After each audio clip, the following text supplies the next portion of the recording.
Hey, salut la team Lactée et bienvenue dans cette nouvelle vidéo. Alors aujourd'hui, on va revenir sur des petits stigmates, peut-être positifs pour les uns, peut-être négatifs pour les autres, que nous a laissé la fameuse période du coco.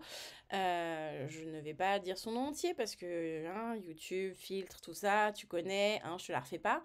Mais du coup, on va revenir sur un article que j'ai trouvé fort intéressant. Et en fait, j'ai trouvé intéressant parce que on a nous-mêmes une certaine analyse et un certain recul parmi les professionnels accompagnants autour de l'allaitement. Et du coup, j'avais envie de parler de ça et de partager un petit peu tout ça avec vous aujourd'hui. Alors, d'ores et déjà, si vous avez envie d'aller plus loin, si vous trouvez que ce que vous regardez là tout de suite, ça peut vous paraître éventuellement intéressant, pourquoi pas, eh bien, n'hésitez pas à vous abonner tout simplement, à enclencher la petite cloche. Je fais des actus à l'été tous les matins à 9 heures. Si vous ne me connaissez pas, je suis Maïane. Je suis la créatrice de l'application À pas de moi, qui est une application qui est là pour faciliter l'allaitement des parents. Je suis aussi vulgarisatrice scientifique sur la thématique de l'allaitement parental et de la lactation humaine.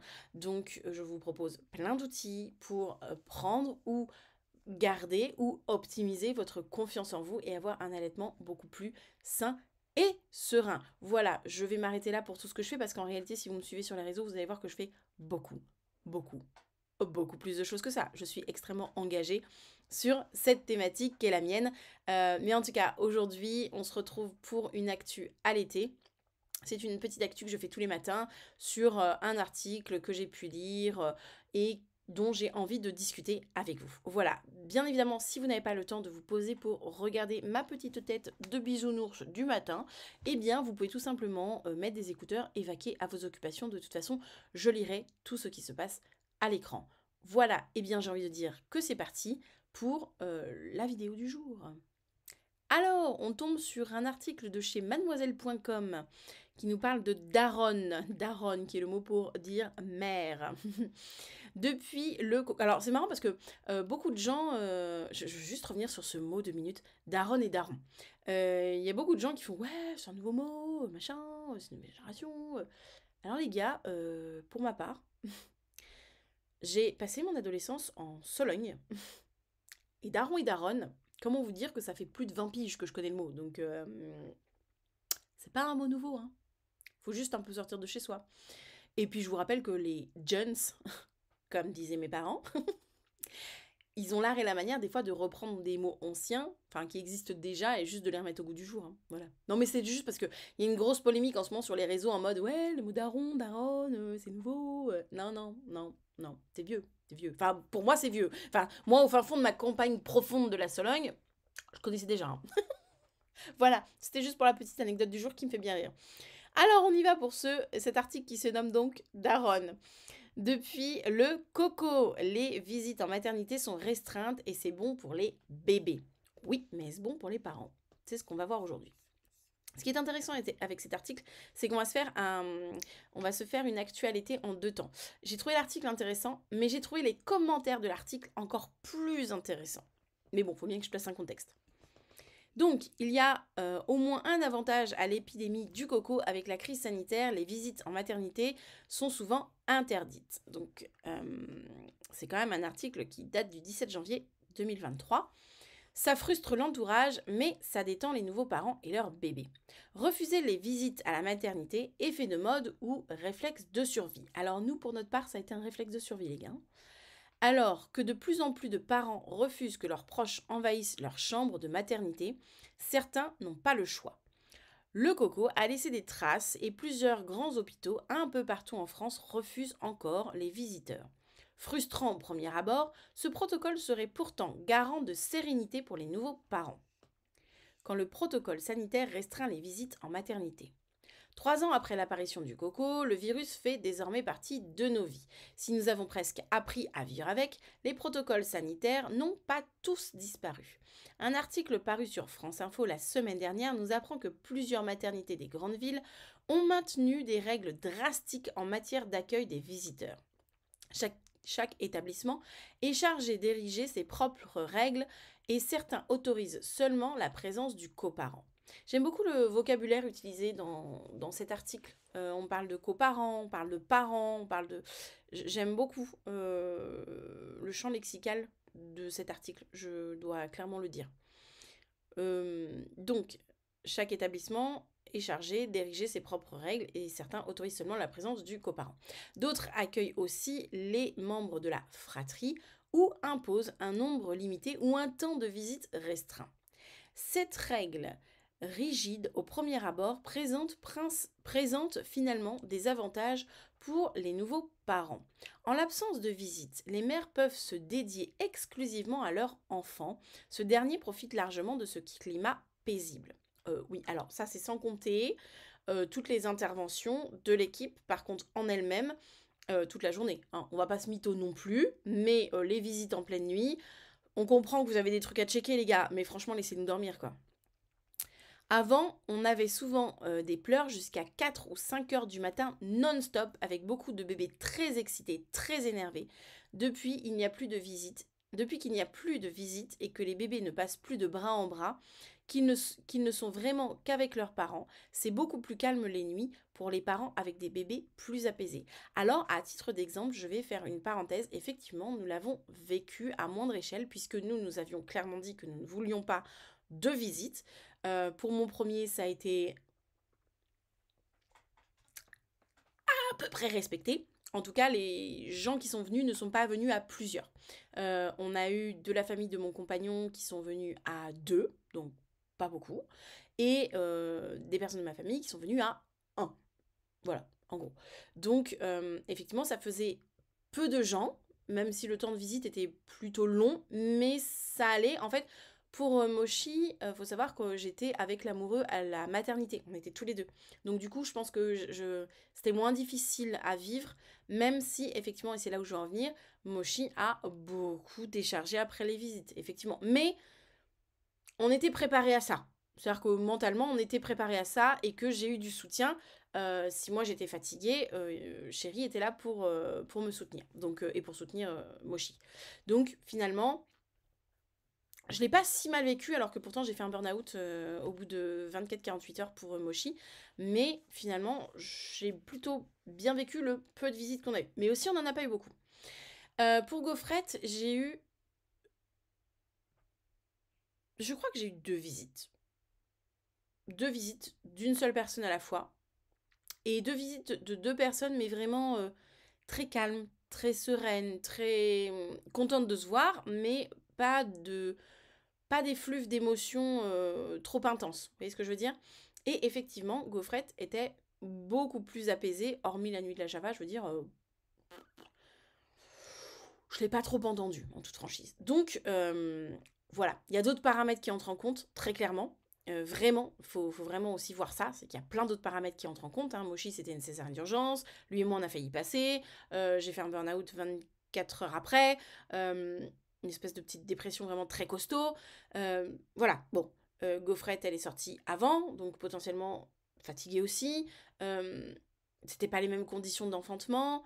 Bref, il y a quand même tout un tas d'autres paramètres à prendre en compte dans cette décharge que peuvent nous faire les bébés. Mais c'est vrai que les visites, par contre, j'ai vu une diff entre Mochi et Gaufrette, vraiment. Pourtant, je vous dis, on n'a pas eu beaucoup de visites, mais les émotions et les énergies étaient différentes, et du coup, ça se ressent vachement. Donc, avant la crise sanitaire, les séjours en maternité sont plus courts, mais plus efficaces. Entièrement consacrés à la découverte de l'enfant et non plus à l'accueil de l'entourage, ils permettent aux parents d'apprivoiser leur nourrisson au calme avant de rentrer chez eux plus sereinement. Si ces protocoles sont temporaires, leurs conséquences positives sur le bien-être des familles peuvent encourager les maternités à appliquer un règlement plus strict en matière de visite. Les parents pourraient ainsi profiter du meilleur des deux mondes entre célébration et tranquillité. Moi, dans la maternité dans laquelle j'ai enfanté, on nous proposait, l'équipe se proposait d'être filtre de visites intempestives. Vraiment, ça nous avait été proposé dès les cours de préparation à l'enfantement. On nous avait dit, si vous ne souhaitez pas de visite ou si vous avez une famille qui vous savez, va vouloir venir alors que vous n'en avez pas envie, surtout signalez-le à l'équipe, elle pourra tout à fait être en mesure de dire que vous n'êtes pas en mesure de recevoir des visites, voire même de dire que vraiment c'est pas possible pour X ou Y raison, enfin bref, ils étaient prêts à mitonner pour que nous les parents on soit tranquilles, et j'ai trouvé ça plutôt cool en toute franchise. Ce que j'avais aussi à vous dire là-dessus, c'est que j'échange beaucoup avec d'autres professionnels, hein, de la périnate, de l'allaitement, de ce milieu-là, bref, vous avez compris. Et effectivement, c'est quelque chose pendant la période du coco où on en a beaucoup parlé. On a des échanges très réguliers et effectivement, on en a beaucoup parlé. On voyait vraiment, en tout cas à côté allaitement, on voyait vraiment, vraiment les bienfaits de ces non-visites et du fait que les parents pouvaient être vraiment centrés sur leur bébé et pas tellement parasité par la belle-mère qui vous dit de faire comme ça, la maman qui vous dit de vous faire comme ci, puis l'oncle qui va remettre en question les quantités, puis la cousine qui va remettre en question le poids, puis oh là là, t'as vu, il pleure, c'est il te pousse, c'est qu'il a pas envie, bref, à des interprétations subjectives, alors que au contraire, sans visite, les parents étaient plutôt dans une observation objective de ce qui se passait et ça donnait des allaitements qui démarraient beaucoup plus sereinement, beaucoup plus tranquillement et beaucoup plus apaisés, que ce soit du côté du parent ou de l'enfant. Et c'est là où justement les commentaires sont assez intéressants, il y en a à peu près une douzaine. Où certaines nous disent comme Chaponque, j'ai accouché en novembre dans une maternité qui n'autorisait pas les visites et merci, dans tous les cas je pense que j'aurais dit non à nos proches, mais ça évite une tension, les gens globalement n'ont pas l'air de comprendre qu'on a besoin de calme dans les jours qui suivent un accouchement. Effectivement ça je l'ai vécu en disant qu'on ne voulait pas de visite, certaines personnes l'ont vraiment pris extrêmement mal et n'ont pas compris qu'en fait on allait avoir besoin de calme. C'est vraiment quelque chose que l'entourage a du mal à comprendre. Moi sincèrement, si mes enfants me disent non mais maman, pas de visite à la mater, je le prendrai mais pas du tout mal. Enfin je veux dire les gars, vous avez attendu 9 mois hein, pour le voir. Vous pouvez attendre entre 24 heures à 1 ou 2 semaines. On n'est pas à ça près. Enfin je veux dire c'est bon. Et c'est pas votre enfant, hein, c'est celui de vos enfants ou de votre cousine. Enfin, vous voyez, hein, c'est pas le vôtre. J'ai malheureusement pour moi accouché en ayant le Covid, donc même après le retour à la maison, on a eu une bonne excuse pour repousser encore un peu la famille, les amis, je les avais prévenus qu'on restait au calme les premières semaines. C'est fou comme les amis des fois acceptent mieux que la famille, hein, c'est dingue. Hein. Comme si ce bébé, qui est comme celui des parents, appartenait à la famille entière. Alors, dans un sens, c'est pas faux, puisqu'avant on vivait en tribu. Donc effectivement, un nouveau-né, c'était le nouveau-né de la tribu, vous voyez. C'est vrai que aujourd'hui, les choses ne sont plus tellement vues comme ça, et surtout, les... comment dire, le soutien aux parents n'est plus celui qu'il était avant. C'est-à-dire qu'avant, on laissait quand même le parent acteur, on était là pour les soutenir. Aujourd'hui, comme je pense qu'il y a un reste un peu traumatique de tout ça, nos parents, nos grands-parents ne l'ont pas eu, d'un quelque part, ils essaient de revivre des choses un peu au travers de ce nouveau petit bébé. Mais ça, on en parlera dans un autre article que j'ai à vous lire. Mais ouais, c'est... voilà. C'est plus comme avant et les gens comprennent pas qu'on a besoin d'un peu de temps. Je n'imagine même pas le calvaire si on avait eu des visites à la maternité. J'ai beaucoup souffert les premières semaines physiquement, plus le coco qui m'a mis une tartine. J'aurais très mal vécu de recevoir des gens. On a reçu nos parents respectifs dans les jours qui ont suivi la naissance à la maison et déjà ça m'a saoulée. Mais je me voyais pas leur dire d'attendre 1 mois pour voir leur petite fille.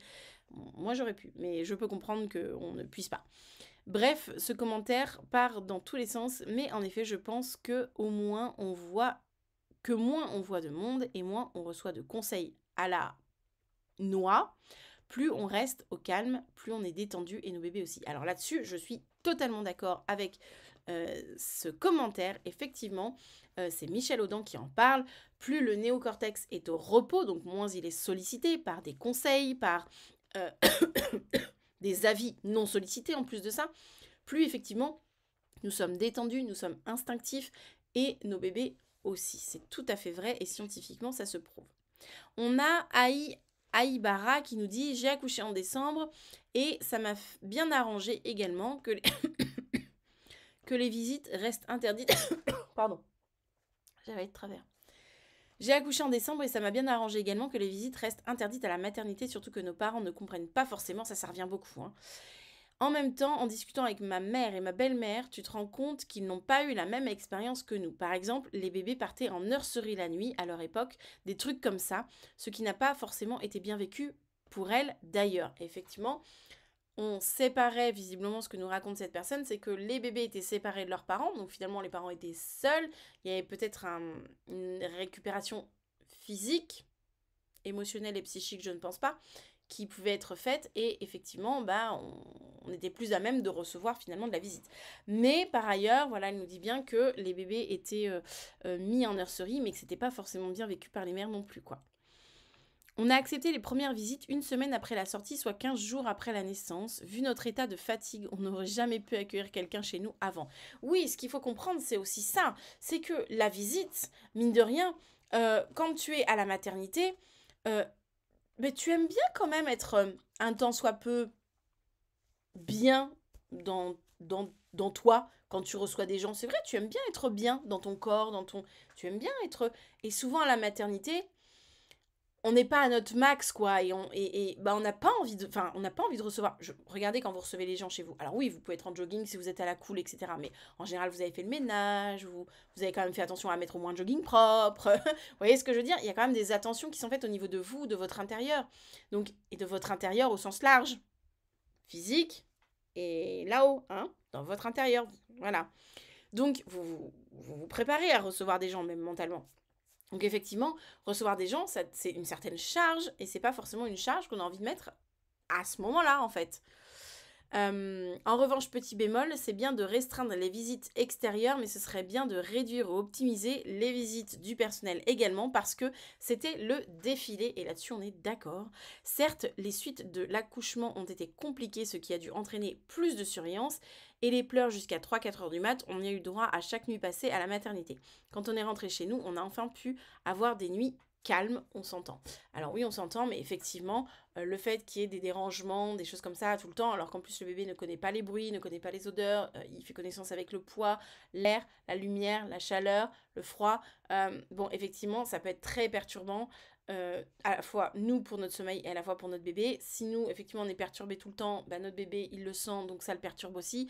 Donc effectivement, moi, je trouve effectivement qu'il y aurait des visites du personnel qui pourraient largement être en stand-by. Enfin, je veux dire, quand il passe à 3h du matin, parce que c'est un changement d'équipe pour passer dans la chambre et vous dire alors, ça va? Vous vous sentez comment? Vous avez besoin de quelque chose? Il est 3h du mat.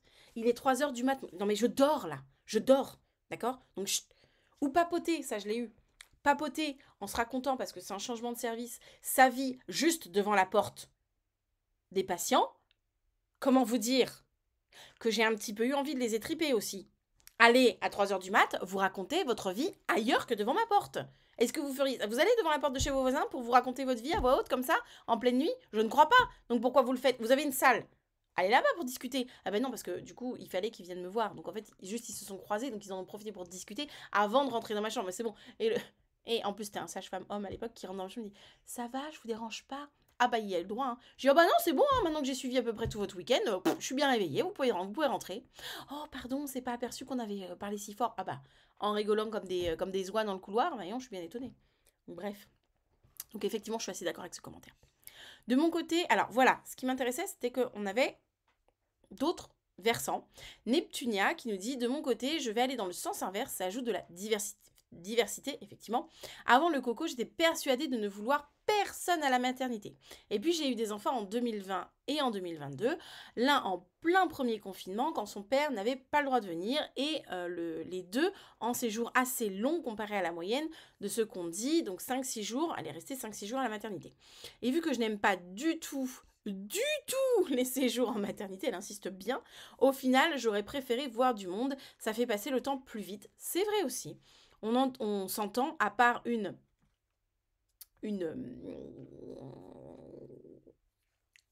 voilà, une personne pas très sympa, on peut pas dire le gros mot, j'essaie d'en trouver un autre, mais j'en ai pas qui me viennent. Sur 2 séjours, les gens ont été adorables, mais on est dérangé pour un rien toutes les 2 minutes, ça on est d'accord. On n'est pas chez soi, ça on est d'accord. Personnellement, je me sens fliquée sur la façon dont je gère mes fils, je ne dors pas, etc. Ça, effectivement, Ça peut être vraiment un ressenti, surtout quand il y a beaucoup d'intrusions dans les chambres pour pas grand-chose au final, des trucs qui peuvent attendre franchement. La deuxième fois, mon mari a fait de son mieux avec notre aîné et son congé, la durée du séjour pour venir me voir le plus possible. C'était gentil et tout, mais du coup, j'aurais même apprécié voir mes parents ou ma belle-sœur alors que je suis plutôt du genre ours. Franchement, j'envie complètement les pays où on peut rester qu'une journée. J'aurais signé pour ça sans hésiter pour le second si j'avais pu et j'aurais écourté sévère pour le premier. Alors, ça existe. Ça existe, faut savoir que ça existe parce que j'avais fait la demande. En France, il est tout à fait possible de ne rester qu'une seule journée, donc de ne rester que 24 heures après l'enfantement. Il faut savoir, c'est tout à fait possible. Oui, oui, j'insiste, c'est possible. Il y aura des conditions à remplir. Il faut que l'enfantement ait été sans souci, il faut que l'enfant soit en parfaite santé, il faut que la mère soit en parfaite santé. Voilà, il faut vraiment qu'il y ait eu, soit un tableau clinique nickel. Il faut que vous prouviez que vous avez pris rendez-vous avec une sage-femme qui accepte votre sortie anticipée, donc on parle de sortie anticipée, et qui viendra faire la surveillance à domicile. Et on vous fera, enfin nous en tout cas, on nous avait dit qu'on devrait signer une décharge pour pouvoir sortir. Mais c'est tout à fait possible, sachez-le, en France, c'est possible, on peut sortir au bout de 24 heures. Renseignez-vous, en général, ils sont là en mode hey, non, mais bon, voilà, donc il y a des matères qui font un peu genre non, mais bon, mais campez sur vos positions, renseignez-vous bien, mais c'est possible. Après, nous, voilà, on nous avait dit oui, non, mais bon, c'est quand même bien si la maman, elle reste au moins une bonne journée, deux, 3 jours, et nous, on était en mode non, non, si tout se passe bien, on sort au bout de 24 heures. Bon, après, nous, ça s'est pas bien passé, mais si tout se passe bien, on sort au bout de 24 heures, et à force de camper sur nos positions, on nous avait dit oui, alors faut en parler avec la chef de service, mais du coup, il y aura probablement une décharge à signer. Il faut que vous ayez, et c'est là qu'on a eu les informations, il faut que vous ayez contacté une sage-femme qui accepte de venir vous voir à domicile, etc. Donc, on avait tout bouclé pour que je puisse sortir au bout de 24 heures. Après, c'est passé ce qui s'est passé, ça n'a pas été possible. Mais en tout cas, on avait complètement fait les démarches et par 2 fois, on les a faites. Une autre maman, Stell44, qui nous dit « Je vais bientôt accoucher et nous avons été extrêmement clairs avec nos familles. Aucune visite à la maternité et dans les 2 semaines suivant la sortie de la maternité. » Mais vous avez raison. Moi, en tant que grand-mère, si un jour mes enfants ont des enfants, ce n'est pas obligatoire, j'accepterai totalement qu'ils me disent de ne pas venir immédiatement. J'ai pu voir hier à l'hôpital que les visites hors coparents n'étaient pas autorisées, donc parfait dans tous les cas. Je n'en aurais pas voulu. Je veux que ces moments soient vécus par tous les 3, qu'on apprenne à connaître et à découvrir notre petit bébé. Tout à fait, exactement, c'est tout à fait ça. Avec les cas de coco, bronchiolite, grippe, rayez les mentions au choix. Ça me va très bien de protéger mon bout de chou. Tout à fait. Évidemment, mes proches n'ont fait aucun commentaire, ils voulaient juste savoir si c'était possible ou non, et nous avons été clairs et fermes. Ils auront toute la vie pour voir leur neveu petit-fils, on est d'accord. Voilà, non mais oh, on est d'accord, voilà, mais oh, on est d'accord, ils ont attendu 9 mois, c'est pas attendre 15 jours de plus qui va changer la donne. C'est tout de même nous qui décidons, oui, je plains les mamans à l'époque, alors, ça dépend de quelle époque on parle, hein, et ça dépend toujours. C'était pas avant, quand on venait visiter des parents qui venaient d'avoir un nouveau-né, c'était pas de la visite pour la visite où on s'assoit dans le canapé, on boit le café et on laisse les parents débarrasser. C'était, on débarque avec des plats, on met les plats au congélateur, on fait une machine, on fait des choses pour que les parents puissent continuer à vivre avec leur bébé. Attention, les visites d'avant ne sont pas les visites que l'on peut vivre aujourd'hui. D'accord? Donc, il y a aussi des choses à nuancer. J'ai l'impression qu'à l'époque, les grossesses et nouveau-nés n'appartenaient pas aux parents, mais à la tribu familiale. Oui, mais la tribu familiale était participative. Je me souviens petite, on se ruait dans les maternités pour mes cousins et cousines qui venaient de naître. Alors, oui, c'était la tradition et la normalité, mais je plains les pauvres mamans en y repensant. Oui, effectivement, il y a eu une ère, de toute façon, hein, entre le fait de venir rendre visite à la maison et de faire des choses pour soutenir les coparents et un petit peu la mécanique d'aller enfanter dans une maternité, effectivement, il y a un pas. J'espère qu'on pourra arriver un jour au meilleur des 2 mondes, c'est-à-dire qu'on peut enfanter en maternité si c'est notre choix. Je vous rappelle qu'il y a plein d'autres possibilités d'enfanter. D'enfanter en maternité si c'est notre choix, sans forcément avoir de visite si c'est notre choix. On va voir si on veut. Et en même temps, quand on vient nous rendre visite, que ce soit à la mater ou que ce soit chez nous, eh bien que ce soit une visite participative et pas une visite passive où on veut juste voir l'enfant. D'ailleurs, les parents n'existent d'ailleurs même plus, hein, il y a plus d'attention pour les parents, qu'on soit moins dans quelque chose de très égoïste et égocentré et qu'on soit plus dans quelque chose de l'ordre d'un vrai soutien. On prenait les bébés dans les bras des fois sans demander la permission. Ouais, voilà, voilà. Alors que déjà, quand on me touche le ventre sans me demander, je m'horripile. Coucou, belle maman, c'est pour toi que je dis ça. Mais alors qu'on prenne mon bébé dans les bras sans mon accord ou celui du papa, c'est pas possible. Bon, bref, vive les non-visites. Léona qui nous dit: j'ai déjà prévenu que je ne voulais voir personne à la maternité à part mon amoureux, et dans les semaines suivantes, c'est moi qui vais dire quand je serai prête et quand mon bébé ira bien pour qu'on nous rende visite. J'avoue que il faut aussi avoir un bon mental pour tenir tête, hein. Il y a des familles qui sont très très intrusives et très oppressantes quant au fait de venir rendre visite, hein. Donc si ce n'est pas vous parce que vous n'êtes pas en état, il faut vraiment que vous soyez au taquet avec le coparent et que le coparent fasse videur de boîte de nuit, hein. T'as des baskets, tu rentres pas, hein, clairement, hein. On a un autre membre qui dit: je suis d'accord avec toi, Neptunia, j'ai également détesté mes 2 séjours en maternité pour les mêmes raisons, sensation d'enfermement, isolement, peu ou pas la possibilité de bouger pour vite remettre le corps en mouvement, impossibilité de dormir, et pour le deuxième accouchement, visite interdite, plus père interdit de rester la nuit. Effectivement, il y en a pour qui ça peut être dur. De toute façon, on est tous différents, on a tous des besoins et des envies différentes, hein.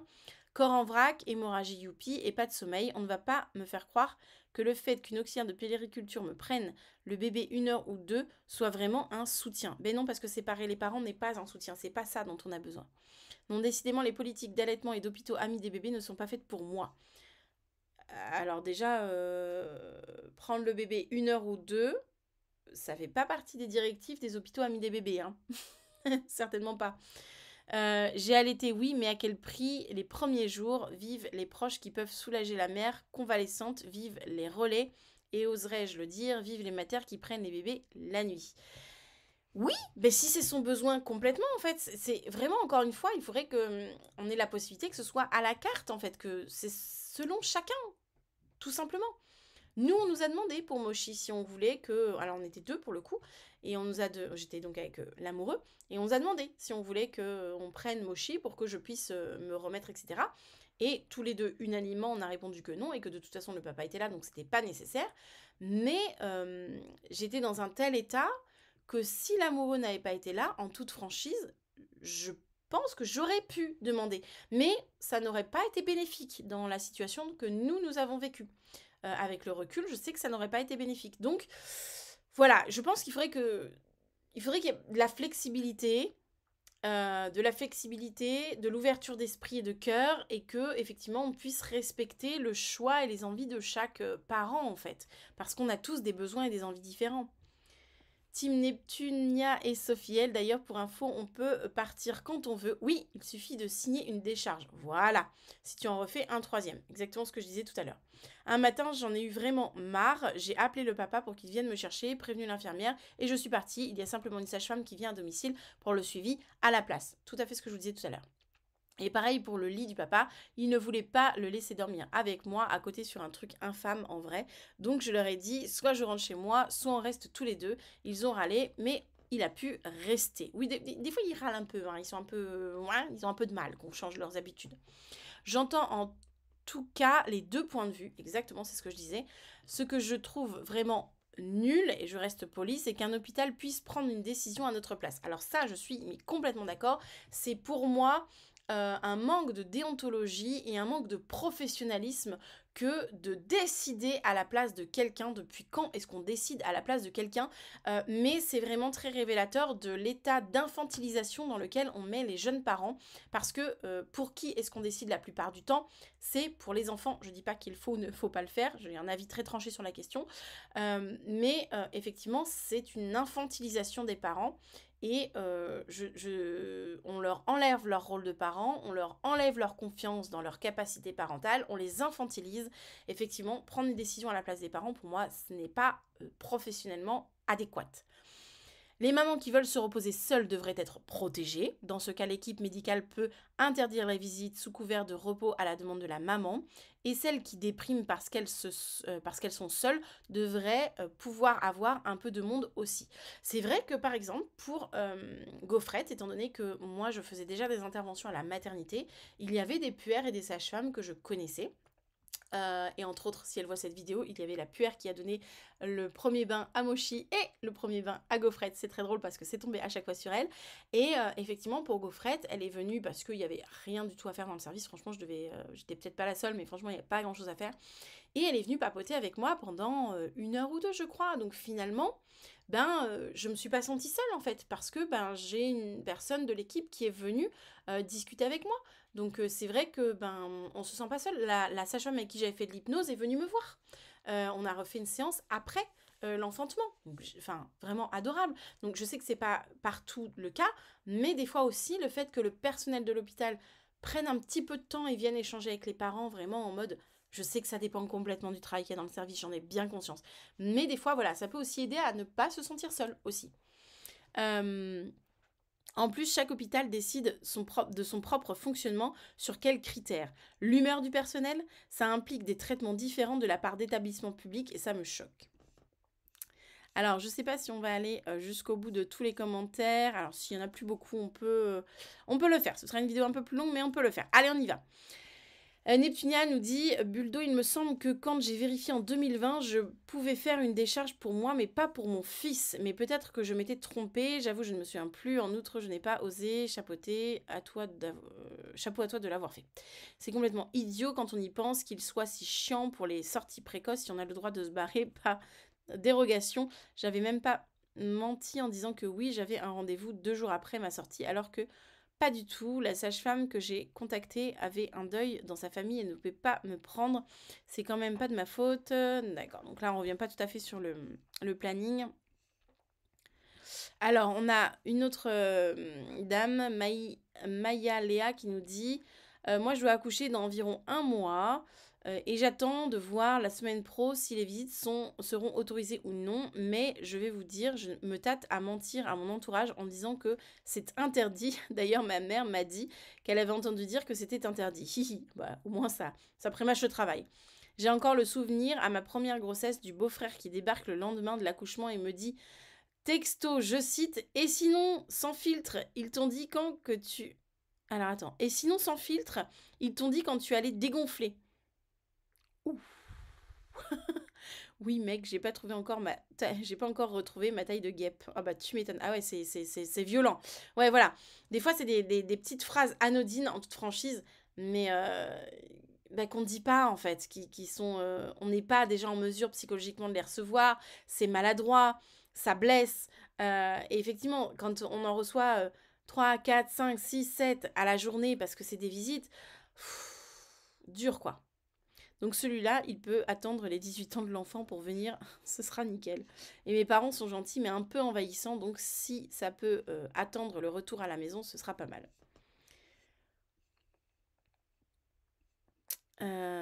Donc après, ça repart sur les contraintes. Bon, après, les 2 derniers repartent sur des contraintes liées au coco. Voilà, je sais pas ce que vous en avez pensé. Est-ce que vous avez ou pas eu de la visite? Est-ce que vous vouliez avoir de la visite et vous en avez eu? Est-ce que vous ne vouliez pas avoir de visite et vous en avez eu quand même parce qu'on ne vous a pas respecté? Est-ce que vous ne vouliez pas de visite et c'est bon, on a respecté votre choix? Est-ce que vous avez accouché, enfanté en période de coco et du coup, quelles étaient les directives de l'institution dans laquelle vous avez enfanté?